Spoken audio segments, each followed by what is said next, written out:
So Fortner started in a garage here on the South Side with my great-grandfather, Dave Fortner Sr., who was reupholstering in this garage. And it was a second job for him at the time, my grandfather, Dave Fortner Jr., came into the business at a really young age, also working as a second job at school. And it was a goal of his to make it the largest reupholstering business in Columbus. And he had achieved that goal. And it's really something that, our whole family is really proud of. I used to go out in the evenings. I'd knock on doors after supper, and it was always dark. And I'd say, do you have any furniture you want repaired or reupholstered? And the one thing they all said, "You're just a kid. I wouldn't give you my furniture." And I said, "No, I talk for the family." I said, "My father, he's the best upholsterer in town. This is him here. He's a deaf mute. You can't hear talk." And when I say that, "Come on in." That was a little nothing, but I didn't know where it was going to be. I just knew that I liked what I was doing. And I liked people. I liked doing a good job and getting a pat on the back and all that kind of stuff. So his mother stopped at our shop one day, and she came in and talked to my father-in-law and said, "I have a son who knows how to upholster, and I'd like to talk to you about him working here." And of course, Dave said, "Look, we're always looking for good people." And so she was excited. She thought that was great, and she turned to leave. And as she's leaving, she stopped and turned around. She said, "Listen, there's something I need to tell you because you may not want to hire him. My son is deaf."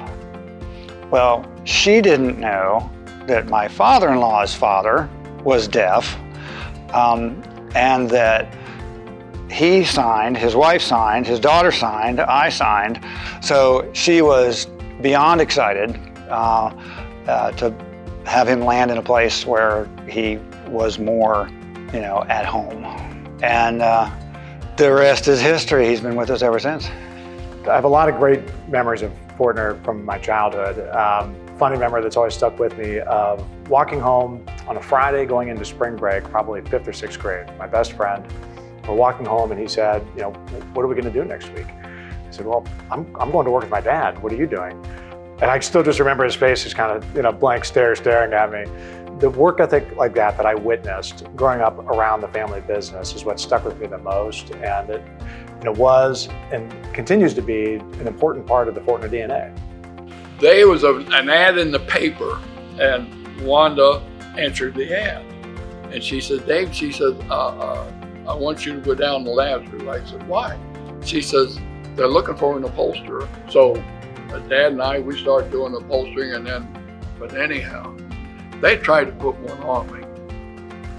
And so I went to this meeting with three vice presidents at Lazarus.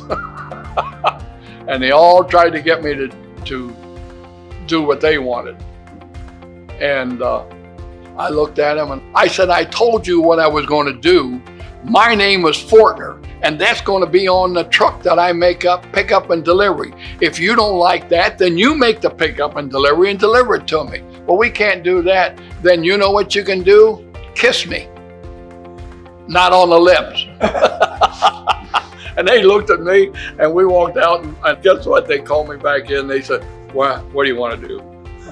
I said, "What I told you," and he said, "That's fine." It was something else what we had to go through, but we made it. Look where it's at today. There's a lot of things that are different about the business today from what it was at that time. There's a lot of things that are the same. A lot of things are the same. Of course, we have great people and a commitment to craftsmanship. That was true then, and it's true today. What's different, of course, is that we were a lot smaller, and 90% of what we did was residential reupholstering. And of course, now 90% of what we do is commercial work, and most of that is custom manufacturing, making new furniture, as opposed to instead of just reupholstering. We also have a lot more people, which has really improved our collective talent and ability. Right now, hey, I'm loving it because, like I said, this is always, even though it came easy to me, it's been real. It's been exciting. You know, you see different stuff. We're grateful to have so many long-term employees here. And I think that what probably keeps them around the most is Vic singing with his headphones on. But it might also have something to do with the family environment that continues to define our culture here.